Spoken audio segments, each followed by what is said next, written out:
അടുക്കള പൂട്ടാനുള്ള സാഹചര്യം നിലനിൽക്കുന്നതിനിടെ പ്രധാനമന്ത്രിയുടെ വരവിനെ ജനം വിലയിരുത്തട്ടെ എന്ന് തൃശൂരിലെ LDF സ്ഥാനാർത്ഥി ആലങ്കോട് ലീലാകൃഷ്ണൻ. ആളുകളെ നേരിട്ട് ബാധിക്കുന്ന പാചകവാതക ക്ഷാമം അടക്കമുള്ള വിഷയങ്ങൾ തെരഞ്ഞെടുപ്പിൽ ചർച്ചയാകുമെന്ന് ആലങ്കോട് ലീലാകൃഷ്ണൻ 24 പറഞ്ഞു. അദ്ദേഹത്തിന്റെ വാക്കുകൾ. തൃശൂർ മണ്ഡലത്തിലെ സ്ഥാനാർത്ഥി സാംസ്കാരിക നായകനും കവിയും എഴുത്തുകാരനും ഒക്കെയായ ആലങ്കോട് ലീലാകൃഷ്ണൻ സൂര്യതാപമേറ്റ് തളരാതെ ഒരു ചുവന്ന മാലയൊക്കെ ഇട്ട് പ്രചരണം തുടരുകയാണ്. പ്രധാനമന്ത്രി വന്നു, ഇനി വിജയം ഓർക്കാണെന്ന് പത്മജയും അതുപോലെ തന്നെ മറ്റ് എതിർ സ്ഥാനാർത്ഥിയും അവരുടെ ക്യാമ്പും പറഞ്ഞുകൊണ്ടിരിക്കുന്നുണ്ട്. പ്രധാനമന്ത്രി വന്ന ഏതെങ്കിലും തരത്തിലൊരു ഗുണം ചെയ്യുമോ? അതിപ്പോൾ നമുക്ക് പറയാൻ പറ്റില്ല. പക്ഷേ ജനങ്ങളല്ലേ തീരുമാനിക്കുക. ആര് വന്നാലും അടിസ്ഥാനപരമായി ജനങ്ങളുടെ മുമ്പിൽ ആശയ പ്രശ്നങ്ങളാണ്, നിലപാടുകളുടെ പ്രശ്നങ്ങളാണ്. അത് ഏറ്റുമുട്ടും. പ്രധാനമന്ത്രിയായാലും മറ്റ് ആളുകൾ വന്നാലും ഇത് തന്നെയല്ലേ പറയണത്. അവരവരുടെ നിലപാട് പറയും. ഞങ്ങൾ ഗ്യാസിന്റെ വില ഒരു വിഷയം തന്നെയല്ലേ? ഗ്യാസിന്റെ ഈ ക്ഷാമം ഒരു അടുക്കളയിൽ ജീവിതം ബന്ധായില്ലേ? ദൈവങ്ങൾക്ക് ഭക്ഷണം ഇല്ലാതായി, നിവേദ്യം നിന്നുപോയി, അന്നദാനം നിന്നുപോയി. അതൊരു പ്രധാനപ്പെട്ട പ്രശ്നമല്ലേ?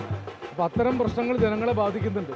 തീർച്ചയായും അത് ജനങ്ങൾ ഗൗരവത്തിൽ തന്നെ കാണുമെന്നാണ് എൻ്റെ വിചാരം.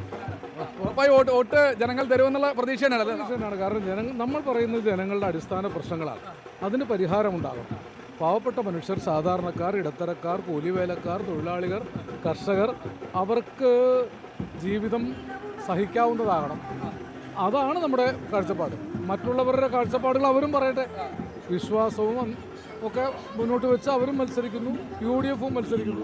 ഈ ത്രികോണ മത്സരത്തിൽ ജനങ്ങളുടെ പക്ഷത്ത് ആരാണെന്ന് ജനങ്ങൾ തീരുമാനിക്കും.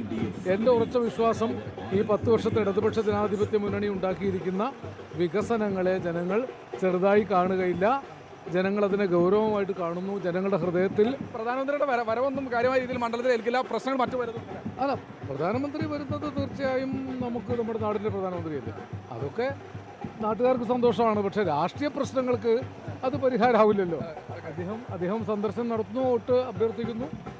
അതിനേക്കാളേറെ ഞങ്ങളൊക്കെ ഇത് ചെയ്തുകൊണ്ടിരിക്കുന്നുണ്ടല്ലോ. അപ്പോൾ എന്തായാലും അദ്ദേഹത്തിൻ്റെ പ്രചരണം തുടരുകയാണ്. ശ്രീകുമാരൻ 24 തൃശൂർ.